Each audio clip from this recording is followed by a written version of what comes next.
your boy Thomas back again with another rendition of Truth Be Told. Now, only thing big in the news here lately has been the whole Bud Light bullshit. I don't drink. I've never been a big alky fan. Back in the day when I was younger, if I drank, it was always, you know, some type of liquor or some shit, because it had flavor in it. All beer tastes like piss to me, so I can't stand beer. It's just, it's nasty. I don't like beer. But anyways, you know, they just started, you know, throwing a fit about this Miller Lite commercial that came out, which is very man-hating, feminist, pro-bullshit. Apparently it was made just before the whole Bud Light announcement with the guy who couldn't make it as a guy, so now he pretends to be a woman. But the thing is that whole commercial is so, you know, full of shit. Like, men invented beer. Men are the ones who went out, did the work, and grabbed the ingredients to brew the beer. You know, men invented a lot of the machines that brew the beer. So that whole commercial was just fucking asinine and retarded. Two, you know, it's like, oh, men put us in bikinis. No, feminists put you in bikinis with the whole sexual revolution bullshit.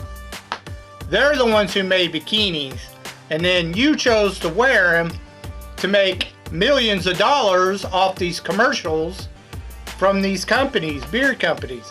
So that's your own fucking fault, you fucking retarded feminists. Anyways, feminism is so dumb, retarded. It's literally an evil cult. The worst evil cult in history.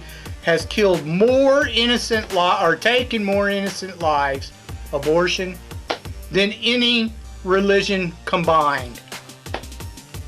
It's an evil cult. Anyone who supports it or is behind it, don't talk to me. I don't want nothing to do with you. Because you're part of an evil cult. Wake up and realize that it's fucking dumber than fuck. You've been brainwashed. You know, feminism is supposed to be about for women or whatever, but obviously not. You know, feminism is women's worst enemy. All the problems that women have to deal with is because of feminism. Plain and simple, you dumbasses. Do your history. Do your research. You'll find this out. That woman, Mary whatever, back in the 1700s, who started the first wave feminism crap, even though there was, you know, there were similar shit going on like in ancient times, like the fall of the Rome, the Roman Empire had a lot to do with feminism too. But, you know, there's been splurges of feminism throughout history, but it didn't really take off until the late 1700s when that Mary, whatever her name is, I can't think of her last name. It's always it's a weird, strange last name. She wrote this book. Not only was she, you know, I don't want to say like black witch, but she was a dark witch. You know, she dealt with dark powers. She was also part of the satanic group. This has been proven. It's not just rumors. Like I said, it's all about destroying the family. You know, women are supposed to follow and be submissive, and men are supposed to be leaders and, you know, providers, take care of their women. And all that's being destroyed because of feminism. Not just feminism, but it's the major component. Anyways, like I said, Evil Cult. That's my thoughts on the whole stupid Bud Light, Miller Lite bullshit. It's retarded. People are just tired of the feminism. They're sick of it. They're done with the leftist ideology. These people have been brainwashed into believing in lies. And that's been proven too. They're mentally ill. Anyways, moving on. Let's get on to what I really want to talk to you about. I just recently watched, oh God, I had to force myself to watch it just because everybody was talking about it for quite a while. That stupid Super Mario Brothers cartoon movie or whatever. Jeez. I already have a bias because I'm not a big fan of cartoon movies, especially the ones that are like the Disney cartoons. Not the original, you know, like 60s Disney cartoons, but the cartoons they make now. Disney sucks. Has since around the 90s, 2000. They just went to dog shit. And I don't care for most of their crap at all, especially their cartoons. They're the worst. But anyways, I seen some channels claiming that there is no leftist ideology in this movie and they're full of fucking shit, and you know who you fucking are, dude, because I called you out on your bullshit several times. Anyways, I don't always agree with some of these channels. Sometimes I do, sometimes I don't. But I'm gonna call them out on their bullshit when they talk dumbass shit. Just because the box office numbers are way up, and the only reason why they're way up is because parents are taking their kids to see this movie. So yeah, they're spending a bunch of money on their kids, you dumbass fucks. So naturally the box office numbers are going to be high. And they're like, oh, it's awesome, it's great, Mario Brothers with Chris Pratt as a voice is beating all of Disney. Hey, I'm okay with that too. But at the same time, you're not going to sit there and try to, you know, bullshit feed people and tell them there's no leftist ideology in it when there fucking most certainly is. You're fucking liars. I hate that shit. I hate YouTubers who lie out their ass. I don't give a fuck if you're for the right or for the left or in the center. If you're lying, I'm gonna call you out on your bullshit. So I watched this fucking movie. I was like, okay, I'll check it out. Some are saying there are leftist ideology, others are saying no. Bullshit. It's got leftist ideology in it. First off, the movie does not go along at all with any of the stories from the games. Not one. Two, Mario is not made the hero till the very fucking end of the movie. The entire fucking movie, it is Princess Toadstool, girl power, empowerment, bullshit, feminism crap, that she's the fucking badass chick who can do all kinds of crap, when in the game she's not that at all. She's a lady. She's a princess. She needs to be saved because she's the damsel that fucking Bowser has stolen or kidnapped. Sorry, not stolen. Kidnapped and put in prison. That's the whole point of the Super Mario games. Is Mario's got to go save the princess. Duh. But in this, they make it to where she's the badass. She teaches Mario how to fucking do everything. And you're just like, what the fuck ever? That's the dumbest shit ever. It's literally retarded. Now, I did some research. There's only one game in all of this, the main series. I'm not talking about the spin-offs. You know, like 3D World, Mario World, or, you know, Party, or Go-Kart Mario. None of them spin-offs. There's only one game in the fucking series where you get to play as Princess Toadstool, and that is the second Mario, Super Mario Brothers game. And she was still a princess in that. She was still dainty. You know, she didn't go around whipping everybody's fucking ass and telling everybody else how to fucking do it. It's fucking retarded. You're stupid. Anyways. Like I said, I already had a bias because I'm not big on cartoons like this. So, I'm telling you right now, the movie's shit. It sucked. It was terrible. I hated it. It was awful. The only parts the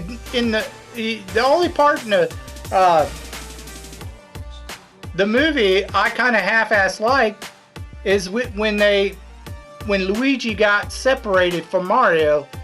He ended up at the mansion. I was like, oh yeah, Luigi's mansion, you know, blah blah blah. You know, that part I understood. I was like, yeah, that makes perfect sense. The rest of it was dumb. And Donkey Kong,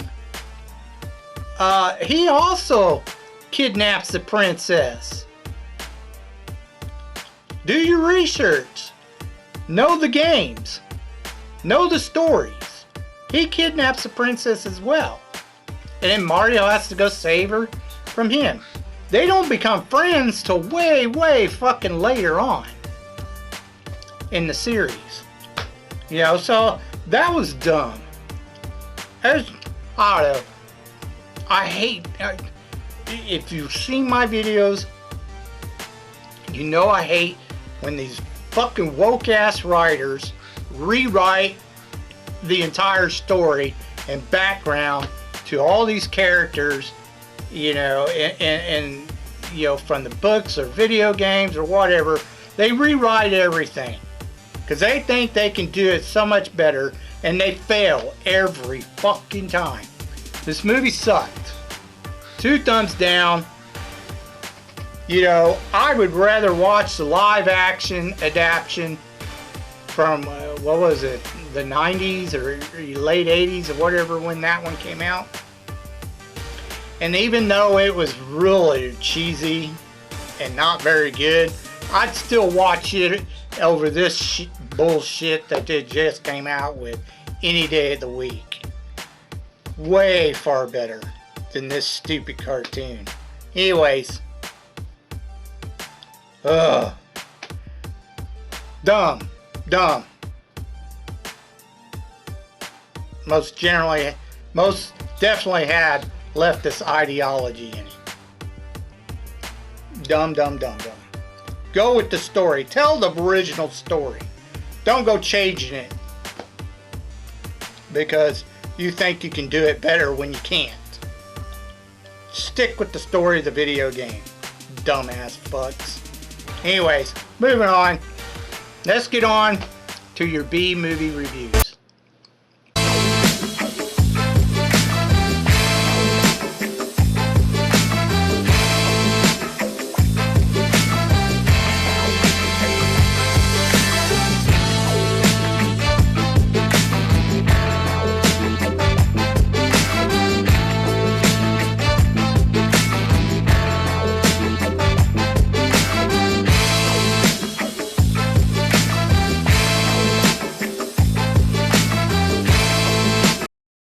Okay, movie-holics. Moving on to your B-movie reviews. This week is Horror Week.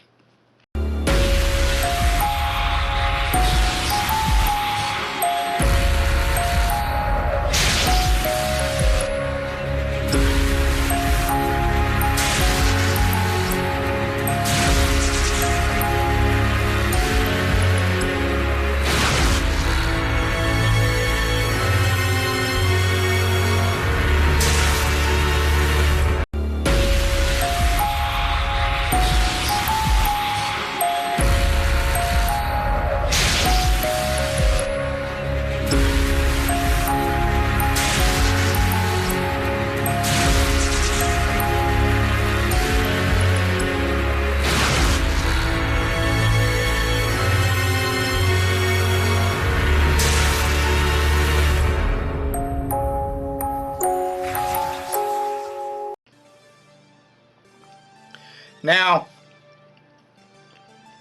I got a couple of older ones from the 80s this time. One of them's a bit pretty strange. But the first one is a 1985 TV movie. So there's no box office numbers on it. And it's called The Midnight Hour. And it starred Jonah Lee and Lee Montgomery. Now, basically the story is, you have these group of teenagers who live in this small town, and the town has like this, you know, witchcraft history or whatever, where a supposed witch summoned up a bunch of demons, and one of these, I guess you would call him like a pilgrim looking dude, he, I don't know, somehow stopped the demons or whatever and put them all to rest. You know, he's wearing the pilgrim outfit. But anyways, these teenagers, they have a museum in this town.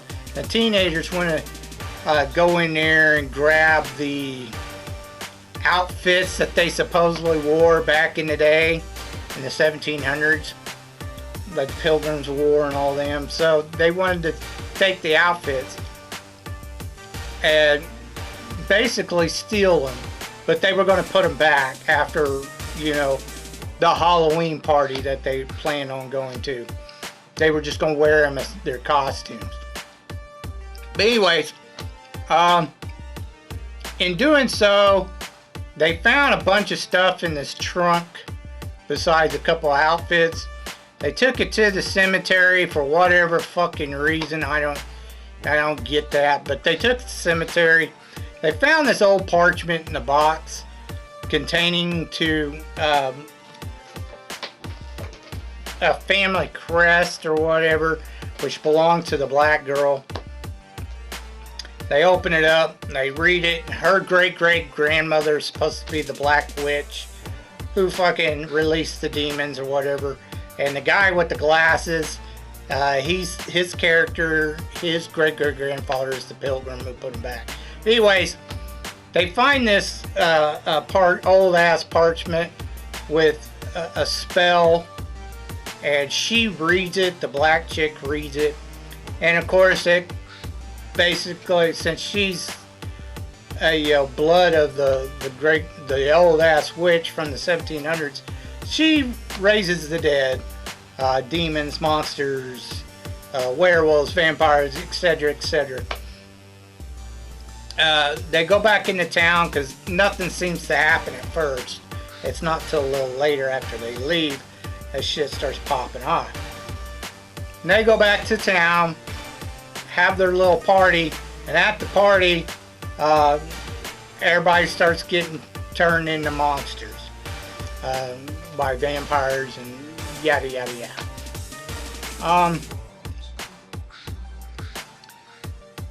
The kid with the glasses, you know, he's like your typical 80s nerd, and he meets Sandy, which is someone that's been raised from the dead, and you know, she helps him fight off all the undead and blah blah blah, and kind of falls in love with him, and he falls in love with her, blah yada yada yada. But the whole town's pretty much been taken over by these monsters and shit and turned evil into monsters themselves, before towards the end where they finally figure out how to put all the undead back, because they got to do it before the end of Halloween, before Halloween night's over. But anyway, that's the end of the movie pretty much. And he drives off from the cemetery after all the monsters disappear, and it doesn't show anything of what's happened to the town. It just shows him drive off from the cemetery, and that's the end of the movie. Now, I mean, it's a TV movie, low budget, blah, blah, blah. I get all that. But I do have a problem with the fact that when they're getting out all the graves and shit, basically, everyone looks like a zombie or a monster or a ghost or a vampire, whatever. Werewolves. You know, everybody looks like something. And they're all, you can tell they're all undead. They're falling apart, blah, blah, blah. Yet, there are two, and only two, that do not look undead. Number one is the old ass witch, or the black girl's great grandmother. You know, she returns, but she doesn't look old or dead. She looks like a normal human being. She's not rotting and things falling apart. And two is the Sandy girl, the cheerleader that the teenage boy meets. Those are only two that look like normal human beings, like they don't look undead. Now, they show that the woman that's the witch, she of course is a vampire, but here's the problem with that. Even though she's a vampire and she can look youthful, after she sucks the blood from her progeny or whatever, the black girl, all of a sudden she's all pale and gray. And I'm like, what the fuck? She didn't look like that. Shouldn't she have looked like that before she sucked the blood? And then after she sucked the blood, she looked normal? Well, no, they did the reverse opposite. And of course, the black girl, she looks all pale and gray now, too. Like they look undead now. I was like, what the? That's fucking retarded. That's dumb. But you would think, you know, naturally, most of these would be walking skeletons. Because they're so old, and they've decomposed in these graves for so long. But no. We're not going to do that. We're not going to be realistic, you know. But whatever. You know, it's just minor bullshit. But you get what I'm saying. It's kind of silly. I didn't think there was really anything majorly funny in the movie. Even though it was supposed to be kind of a comedy, spoof kind of thing on horror flicks. But it wasn't really that funny. It's still a great watch. You know, campy, entertaining.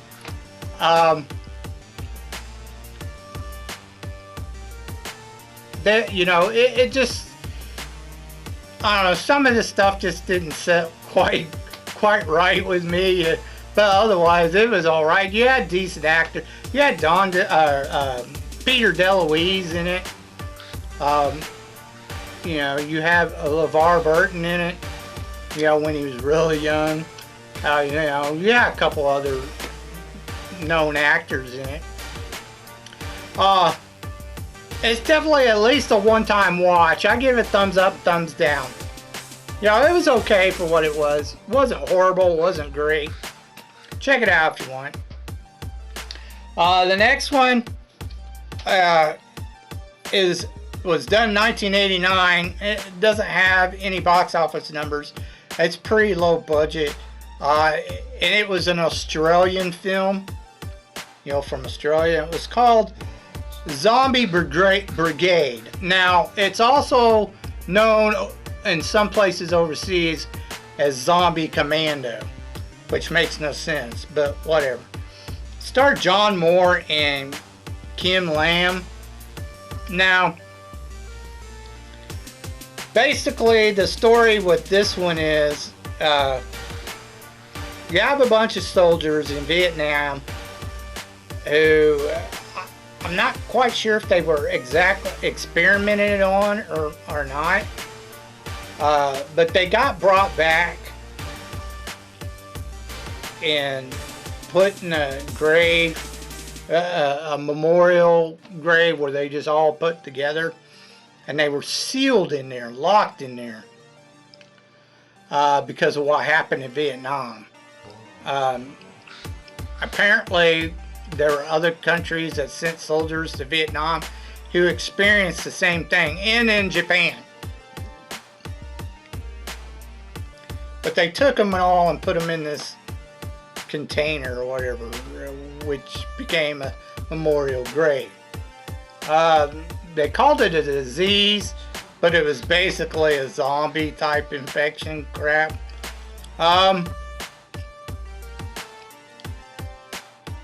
Anyways, this small Australian town blows up the grave and opens up the grave because they're trying to clear out the area to put in an amusement park for Japan.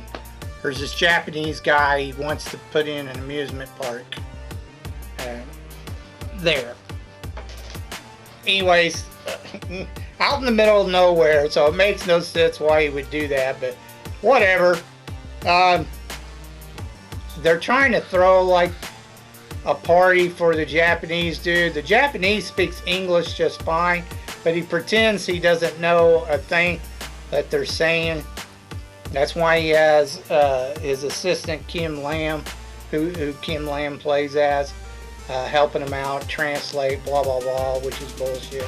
But whatever. She's trying to constantly get him to fucking.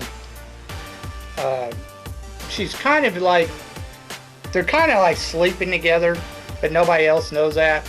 And she's constantly trying to get him to give her a better position in the company, and he won't do it.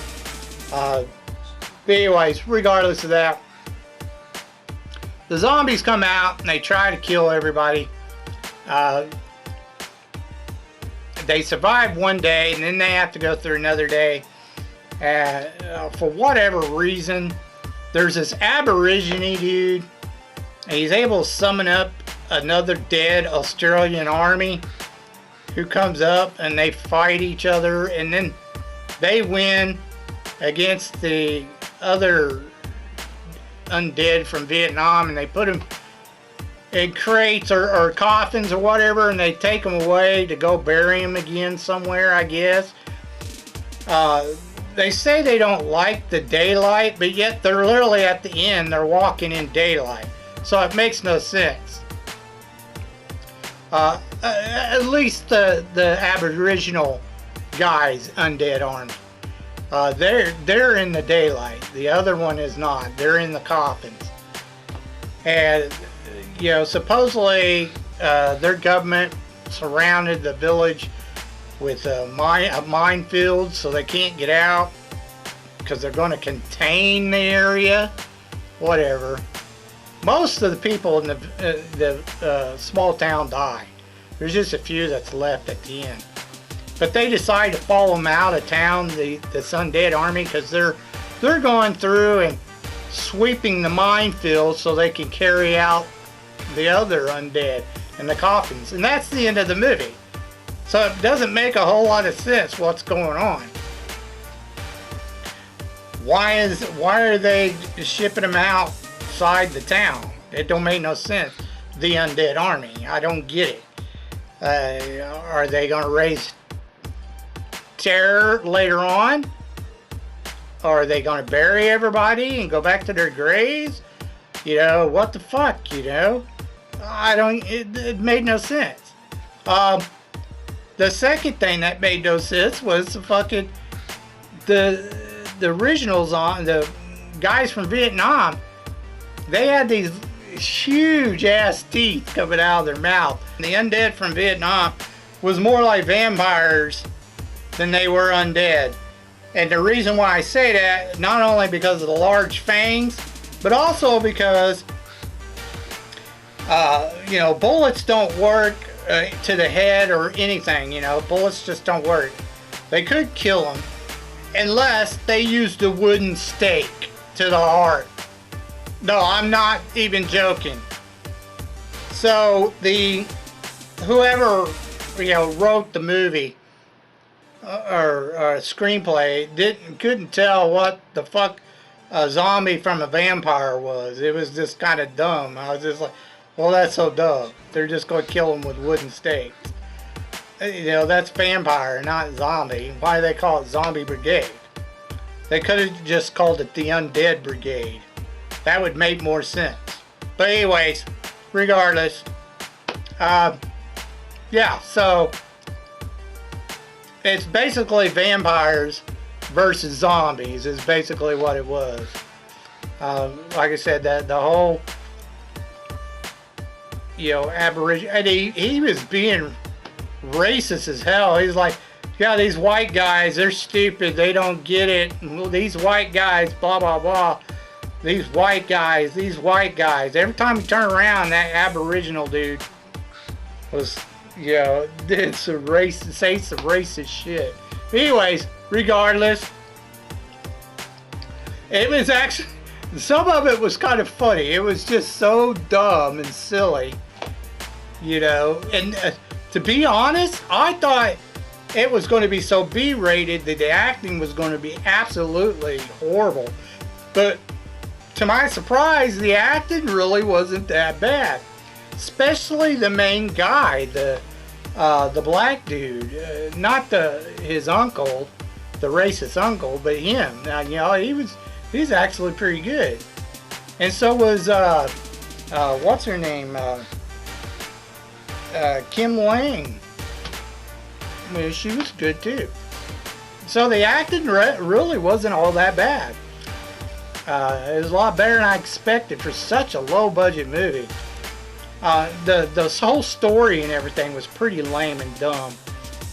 And like I said, the ending made no sense. They were clearing out the mines and then taking the guys from Vietnam and the townspeople that they had turned in coffins, like they're vampires, because they can't handle the daylight. They melt in the day. It showed that.